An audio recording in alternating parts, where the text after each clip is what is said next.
ஓம் சாந்தி. எல்லோரும் சந்தோஷமாக இருக்கிறீங்களா?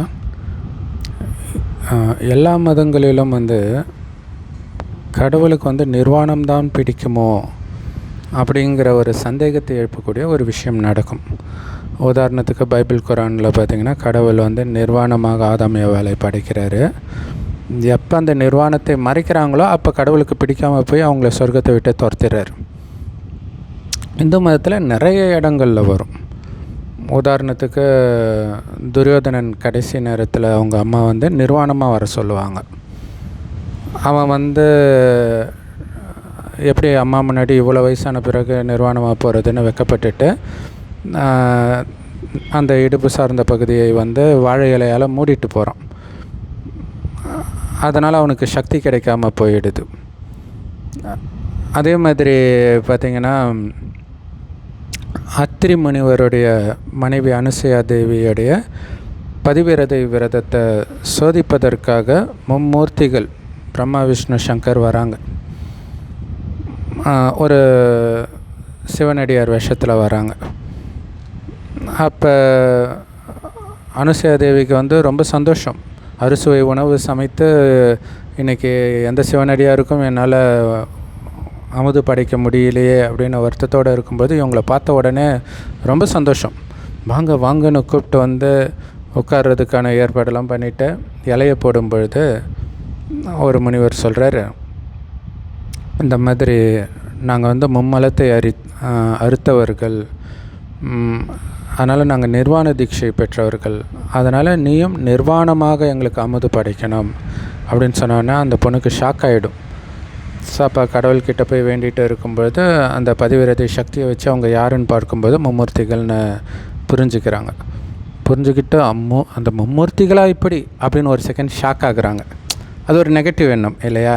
டக்குன்னு இல்லை என்னை சோதிக்கிறதுக்காக தான் வந்திருக்கிறாங்க, இந்த சோதனையில் நான் பாஸ் ஆகணும் அப்படின்னு கடவுள்கிட்ட வேண்டிட்டு, ஸோ நான் அத்திரி முனிவருக்கு பதிவிரதையாக இருந்தது உண்மையானால் இந்த சோதனையில் நான் ஜெயிக்கணும் அப்படின்னு சொல்லிட்டு தண்ணி தெளிவிக்கிறாங்க.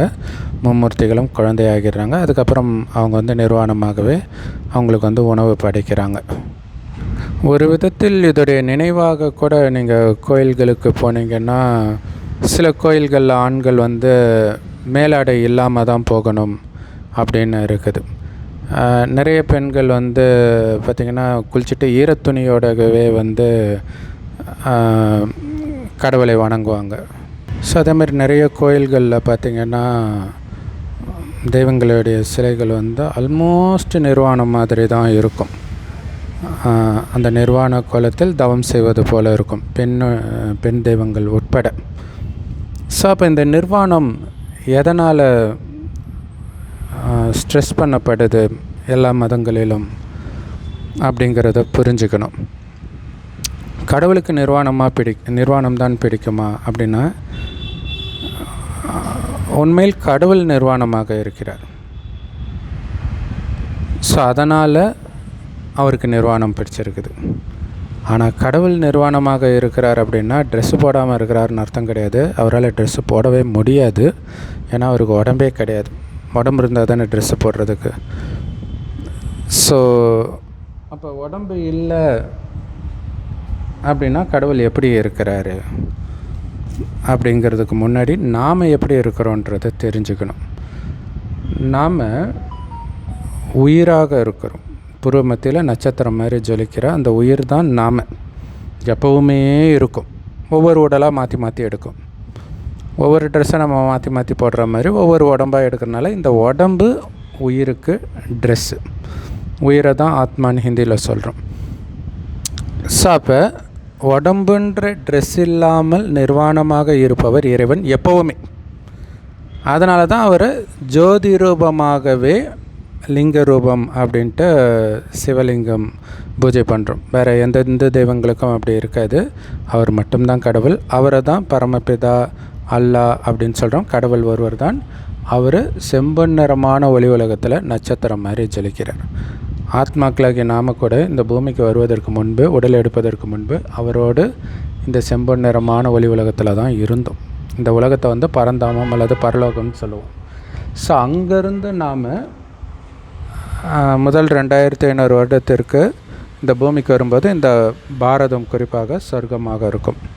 அடுத்த 2500 வருடம் ஒட்டுமொத்த உலகமும் கொஞ்சம் கொஞ்சமாக நரகமாக நாம் மாற்றுறோம். கடைசி 100 வருடம் இறைவன் வந்து மீண்டும் இந்த பூமி சொர்க்கமாக போகுது. அப்படி சொர்க்கமாக ஆகிறதுக்கு தேவையான விஷயத்தை, ஒரு ரகசியத்தை நமக்கு சொல்லி கொடுக்குறாரு. ஏன்னா கடவுள் முதல்ல சொர்க்கமாக தானே இருந்துச்சு, எப்படி நரகமாச்சு?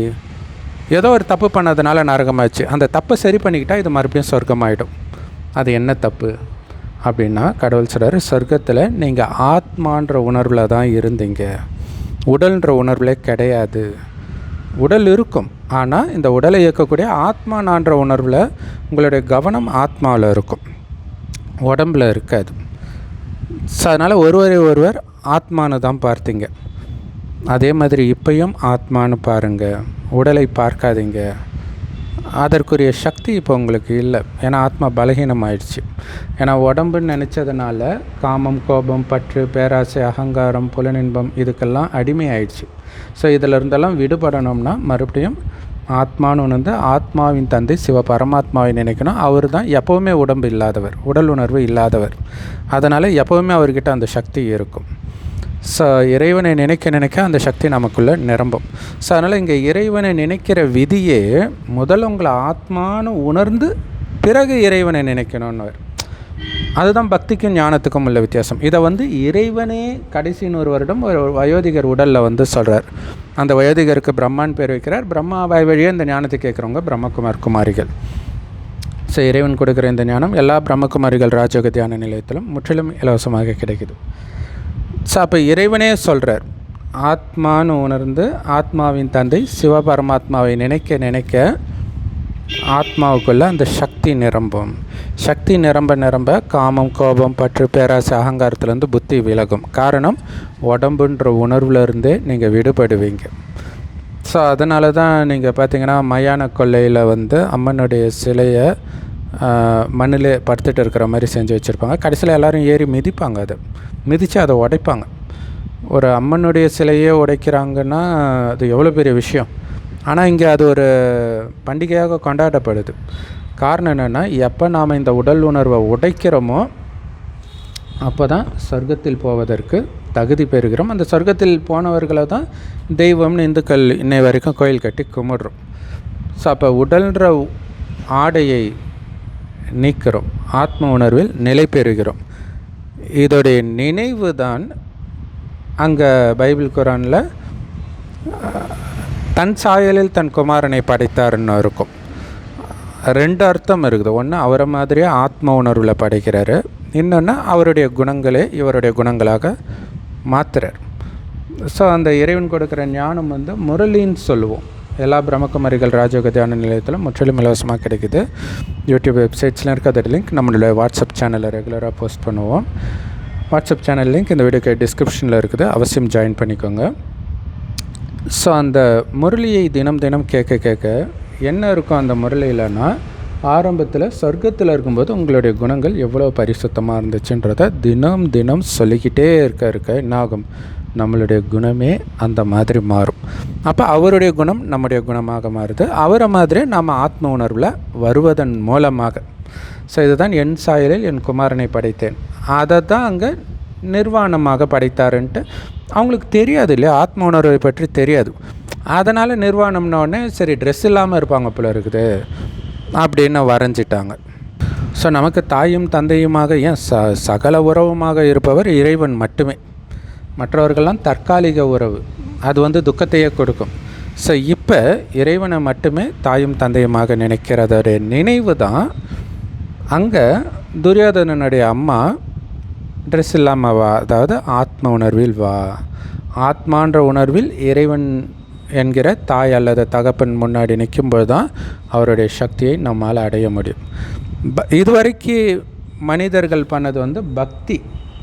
நரகத்தில் மனிதர்கள் பண்ணது பக்தி. மனிதர்களாக உருவாக்குறது தான் மதங்கள், வேதங்கள், வழிபாட்டு முறைகள் எல்லாமே.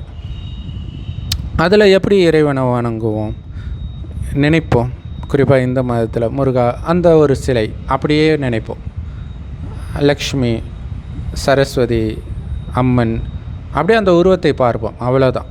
நம்மளை மாற்றிக்கணுன்ற எண்ணம் இருக்காது. ஆனால் இங்கே முதல்ல நீங்கள் உங்களை ஆத்மான்னு உணர்ந்து பிறகு அதாவது பரமாத்மாவை செவ்வானத்தில் நட்சத்திரம் மாதிரி நினைவு பண்ணிக்கிட்டே இருக்கணும் அப்படின்னு இறைவன் சொல்கிறார். ஸோ இறைவன் நமக்கு அப்பா அம்மா மட்டும் இல்லை, ஏற்கனவே சொன்ன மாதிரி சகல உறவுகள், கணவன் எல்லாமே. குறிப்பாக எப்படி மனைவி கணவனே நினச்சிட்டு இருப்பாலோ அந்த மாதிரி இறைவனை நாம் நினைக்கிறது தான் அந்த பதிவிரதை அனுசயா கதை. அப்போ உண்மையிலே நாம் இறைவன் நினைவில் தான் இருக்கிறோமா? அப்போ இறைவன் நினைவில் இருக்குன்னா அதோடைய முதல் விதி என்ன? உங்களை ஆத்மான, அதாவது உடல்ன்ற ஆடை இல்லாமல் நிர்வாணமாக இறைவனை நினைக்கணும் அப்படிங்கிறத அனுசயாவை நிர்வாணமாக அமுது படைங்கள் அப்படின்னு சொல்கிறாங்க. ஸோ இங்கே இறைவனோடவே முழு நாளும் வாழ்வோம், இறைவன் நினைவிலே. இப்போ எல்லா காரியமும் இறைவனோடு சேர்ந்து தான் செய்வோம், சாப்பிட்றது உட்பட. ஸோ அப்போ இறைவனுக்கு நாம் சாப்பாடு ஊட்டி விடுவோம். அப்போ இறைவனுக்கு சாப்பாடு ஊட்டி விடுறதுனா இறைவன் ஒருவர் உடலில் வருகிறார் இல்லையா? அப்போ அவருக்கு நம்ம ஊட்டி விடலை, அவர் உடம்பில் இருக்கிற சிவபெருமானுக்கு ஊட்டி விடுறோம். அப்போ அந்த உணர்வு எப்போ வரும்? நீங்கள் ஆத்மான்ற உணர்வில் வந்தால் தான் சிவ பரமாத்மாவுடைய நினைவே வரும். உடலற்ற இறைவனுடைய நினைவு நீங்களும் உடலற்ற நிலையில் இருந்தால் தான் வரும். ஸோ அதனால் நீங்கள் ஆத்மான்ற உணர்வில் இருந்து பரமாத்மாவுக்கு ஊட்டி விடுறீங்க. ஸோ இதோடைய நினைவு தான் அங்கே நிர்வாணமாக இருந்து ஊட்டி விடுறாங்களா, அல்லது அந்த உடல் யாருதோ அவங்களுடைய உடலை பார்த்தால் சிவனுக்கு ஊட்டி விட்ட கணக்கு வராது இல்லையா? ஸோ அப்போ நம்ம இறைவனுக்கு நம்ம உணவு ஊட்டி விடுறோம் அப்படின்னா ஒரு விதத்தில் நம்ம தாயாகிடுறோம் இல்லையா? கடவுளுக்கே தாயாகிறோம். பார்த்திங்கன்னா அந்த கதையில் கூட சிவபெருமான் என்ன சொல்லியிருப்பாருன்னா, பிறப்பு இறப்பு இல்லாத எனக்கு தாயின் அன்பு எப்படி இருக்குன்றதை நீங்கள் காட்டியிருக்கிறீங்க அப்படின்னு சொல்கிறாங்க. ஸோ இப்படியெல்லாம் இறைவனை அதாவது குறிப்பாக இந்து மதத்தில் ஏதோ ஒரு பிரச்சனை வந்தால் அந்த தெய்வத்தை குளிர்விக்கணும், மகிழ்விக்கணும் அப்படின்னு சொல்லுவாங்க இல்லையா? அப்படி நாம் இறைவன் இந்த ஞானத்தை எல்லோருக்கும் கொடுக்குறாரு தான். பட் யார் இறைவனுக்கு மிகவும் பிரியமானவர்களாக இருக்கிறாங்களோ அவங்க தான் சொர்க்கத்தில் மிக உயர்ந்த பதவி அடைய முடியும். அப்படி உயர்ந்த பதவி ஸ்ரீ நாராயணன் பதவி. அப்போ இறைவனை தவிர வேறு எந்த நினைவும் யாருக்கு இல்லாமல் இருக்குதோ, ஸோ சகல உறவிலும் இறைவனை குழந்தையாக்கி உணவு ஊட்டுறதாக இருக்கட்டும், டீச்சராக்கி அவர்கிட்ட இருந்து ஞானத்தை பெறுவதாக இருக்கட்டும், நண்பனாக்கி நம்முடைய மனதில் இருப்பதை எல்லாம் சொல்வதாகட்டும், இப்படி சகல உறவும் இறைவனை தவிர வேறு யாருமே இல்லை அப்படின்னு யார் இருக்கிறாங்களோ அவங்க தான் உயர்ந்த பதவி அடைவாங்க அப்படின்னு பிரம்மகுமாரிகள் மூலமாக இறைவன் கொடுக்குற ஞானம்தான் எல்லா மதத்திலும் வெவ்வேறு விதத்தில் வெளிப்பட்டு இருக்குது. ஸோ குறிப்பாக நிர்வாணமாக வர சொல்கிறாரு. இதை கோபமாக மறைந்த வேலுப்பிரபாகரன் அந்த டைரக்டர் கூட சொல்லியிருப்பார். ஸோ அதோடைய அர்த்தம் இது தான். ஏன்னா இந்த மாதிரி வருதுனாலே அதுக்கு பின்னாடி ஏதோ ஒரு ரகசியம் இருக்கும். அந்த ரகசியம் இறுதியில் கடவுள் கொடுக்குற ஞானத்தின் மூலமாக தான் நமக்கு வெளிப்படுது. ஸோ இந்த மாதிரி உங்களுக்கு யாராவது நாஸ்திக நண்பர்கள் இருந்தால் அவசியம் இதை தெரியப்படுத்துங்க. ஏன்னா பெரும்பான்மையான நாஸ்திகர்கள் சொர்க்கத்தில் வாழ்ந்த தேவதையாக தான் இருப்பாங்க. அதுக்கான பதில் கிடைச்ச உடனே டக்குன்னு பிரம்மகுமாரியாகி தேவதையாகிறதுக்கு முயற்சி பண்ணுவாங்க. ஓம் சாந்தி. தேங்க்ஸ் ஃபார் வாட்சிங்.